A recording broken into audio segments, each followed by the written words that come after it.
fierce supporter of Iran's nuclear program and had vowed to wipe Israel off the map. That was then, though. Now he was under house arrest, and they felt he could be sort of like Delcy Rodriguez. Yeah, so I think most people's remembrances of Ahmadinejad go back some time, as you discussed, the Holocaust denying and the promoting Iran's nuclear program, and he got lampooned on Saturday Night Live, and that was the image of Ahmadinejad, who over time did, as you said, become a regime critic so much that they began to question his loyalties, and that's why he was under house arrest for the last period of time.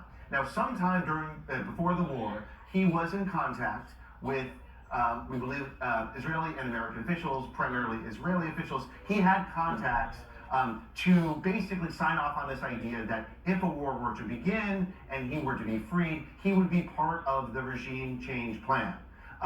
As you said, it's quite shocking that this was part of the plan, and then even more shocking that the first day of the war, an Israeli strike hits the guard tower of his house, but also injures him. And then he becomes sort of disillusioned with the whole plan, and it's seemingly out of the picture for the moment. Okay, so let me read something else from your reporting about that strike, which Iranian news outlets initially reported killed Ahmadinejad. Right? I remember that day. It just sort of stunned at what the scope of this. You write, Mark, the strike did not significantly damage Mr. Ahmadinejad's house at the end of a dead-end street, but the security outpost at the entrance of the street was struck. Satellite images shows that building was destroyed.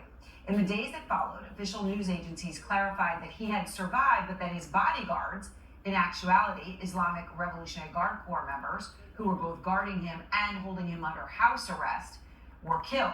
And then, obviously, we can see the destruction in the before and after satellite images of his house. But, okay, so as part of this, you're saying, well, then he'd been talking to Israeli officials. I mean, just to even think about the implications of that within the Iranian regime. Now his whereabouts are unknown. So, I mean, I can think of a lot of conspiracy theories here that suddenly become possibilities, Mark. I mean, do you have any sense of where he might be or what the extent of his injuries are or what's happening there?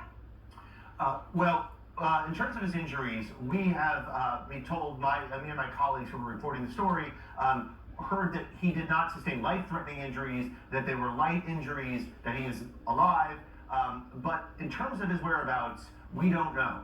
We don't know where he is. We don't know whose custody he is in, his safety, the safety of his associates. These are some of the questions we still have and are continuing to report out. Yeah, I mean, I'm just thinking back, in the war in Israel, where I was at the time, people discussing certain senior members of the regime, and at the time, they were all conspiracy theories, obviously, about whether they were in Tel Aviv or what might be. I mean, this is all just stunning to even think about what this opens the door to. Now, Trump and his top advisors, Mark, as you know, have been really mixed about regime change in Iran and whether that was part of this. Although, obviously, by taking out the supreme leader and everyone around him, it's pretty obvious that it is what it is. But Trump has denied regime change as a goal of the war several times. Here he is. Regime change was not our goal. We didn't do this for regime change. We went in for a very simple reason, and not regime change. So, with the chaos that has ensued since the war started, Mark, how much did Israel count on this Ahmadinejad plan coming to fruition? Did they think they had sort of a bird in the hand? They had a Delcy and ready to go? Well, first off, when the first act of the war is killing the supreme leader of Iran, I think that raises questions about just the extent that you wanted regime change, and certainly you were trying to change the leadership, right? And to your point about just where Ahmadinejad fit in, it seems that they saw him as someone who could be sort of running the bureaucracy, running the machinery, and a more pliable leader to do what the United States and Israel wanted. It's not wholesale change of everyone on all levels of leadership, but it's someone who they had been potentially grooming, who could basically, the Delcy model in Venezuela, could be someone who would be more pro-Western. So as much as American officials want to say that they do not care, that they're not goal of regime change, Iran certainly saw this as an existential war, and the changing the leadership was certainly central to the mission of the war. All right, Representative, thank you very much for sharing all of that reporting from you and your colleagues.